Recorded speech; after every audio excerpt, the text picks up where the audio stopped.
নিখিল বড়ো ছাত্ৰ সন্থাৰ এটা সজাতি দল আৰু লগতে বিটিআৰ প্ৰধান প্ৰমোদ বড়ো ডাঙৰীয়া, সাংসদ ৰবীন্দ্ৰ নাৰ্জাৰী ডাঙৰীয়া, আগন্তুক মনসুন সেশন যি পাৰ্লিমেণ্ট সেশন আছে ইয়াৰ আগমুহূৰ্তত দেশৰ মাননীয় গৃহমন্ত্ৰী অমিত শ্বাহ ডাঙৰীয়াক কৃষ্ণ মেনন মাৰ্গ যে চৰকাৰী বাসভৱনত আমি 5:15 বজাত আজি সাক্ষাৎ কৰোঁ।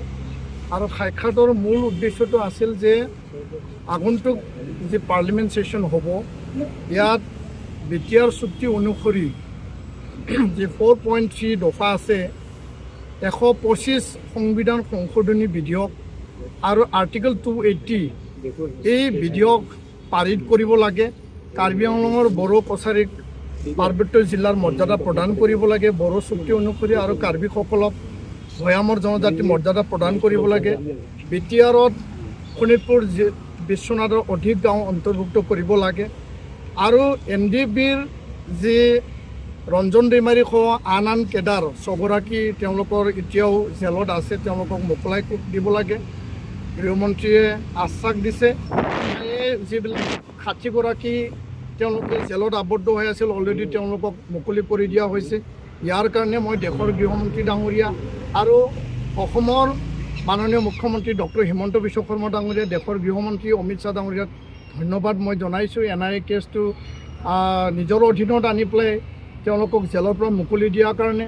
আৰু 1500 কোটি টকা যি কেন্দ্ৰীয় আৰু ৰাজ্য চৰকাৰৰ যি পেকেজ আছিল ইয়াৰ যি আন্তঃগাঁথনি আৰু যিবিলাক বিশ্ববিদ্যালয় NIT মানে মেডিকেল ছায়েন্স কলেজ আন যিবিলাক অনুষ্ঠান আছিল এইটো ক্ষিপ্ৰতাৰে সংৰক্ষণ কৰিব লাগে বা ৰূপায়ণ কৰিব লাগে।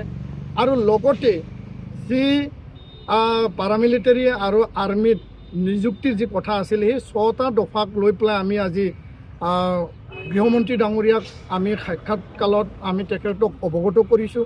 আৰু আমাৰ যি সাক্ষাৎ সেইটো ফলপ্ৰসূ আছিল, সৌহাৰ্দ্যপূৰ্ণ আছিল। আৰু তেওঁ এটাকৈ গোটেইখিনি বিষয় সমাধান কৰিম বুলি আমাক আশ্বাস আৰু বিশ্বাস দিছে। আৰু সকলো বিষয় আন্তৰিকতাৰে তেওঁ লৈছে। আৰু আমি আশা কৰোঁ যে বড়ো জাতি, বড়োলেণ্ডবাসী, অসমবাসীৰ ওপৰত গৃহমন্ত্ৰী ডাঙৰীয়াৰ যি আশীৰ্বাদ, সেই আশীৰ্বাদেদি আমি বড়ো চুক্তি অনুযায়ী যি আমাৰ দফাসমূহ আছে সেই দফাসমূহ ক্ষিপ্ৰতাৰে ৰূপায়ণত আমি আগবাঢ়ি যাব পাৰিম।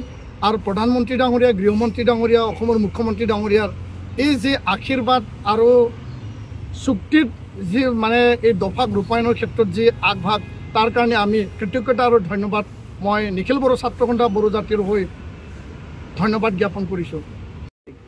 নাই, আমি দাবী জনাইছোঁ যে সকলো দফা ক্ষিপ্ৰতাৰে ৰূপায়ণ হ'ব লাগে।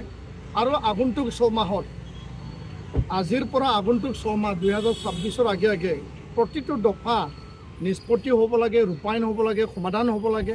আৰু সংগ্ৰামী দল সংগঠনে যি আশা কৰিছিল, বড়ো ৰাইজে যি আশা কৰিছিল, বিটিআৰবাসী অসমবাসী ৰাইজে যি এই চুক্তিৰ পৰা আশা কৰিছিল এইটো ফলপ্ৰসূ হ'ব লাগে। আৰু গৃহমন্ত্ৰী ডাঙৰীয়াক আমি খুব আন্তৰিকতাৰে আমি নিজৰ কথা অৱগত কৰিছোঁ, কাৰণ তেওঁ প্ৰতিটো কথা এটাকৈ তেওঁ সমাধান কৰিছে আৰু সেই সমাধান সূত্ৰ তেওঁ এটাকৈ ওলাইছে। তাৰ কাৰণে আমি পুনৰ আজি আমাৰ সাক্ষাৎকালত তেখেতক নিজৰ কথা আমি প্ৰস্তাৱ বা তেওঁ আমি ৰাখিছোঁ। আৰু সেই প্ৰস্তাৱ মৰ্মে আশা কৰোঁ যে আহি থকা দিনত খুব শীঘ্ৰেই প্ৰতিটো দফা সমাধান সূত্ৰ ওলাব আৰু সমাধানৰ যোগেদি আমাৰ অঞ্চল আগবাঢ়ি যাব। ধন্যবাদ।